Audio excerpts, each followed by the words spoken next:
I sincerely admire everyone's confidence to be fundamentally incorrect in their interpretation of what's happening with the Somali community in Minnesota with regards to TPS.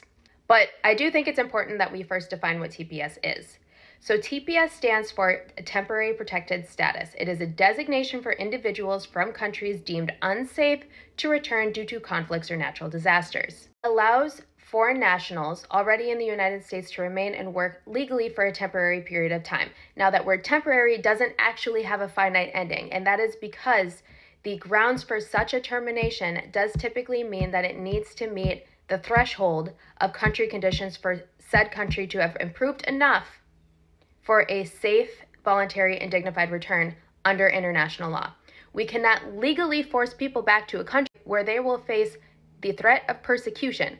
That is called non-refoulement. Now, the irony is that their TPS is being terminated because of the alleged funneling of money to Al-Shabaab. And I'm not arguing that these allegations are valid or not. I'm simply trying to explain the standard for TPS. And Al-Shabaab is the exact entity that has made it difficult for the country conditions to meet the necessary standard for the safe and dignified and voluntary returns. This is embedded within international law, no matter how many states or presidents try to neglect or try to circumvent the law. The bottom line is that Somalia does not yet meet the threshold of country conditions required for the termination of TPS.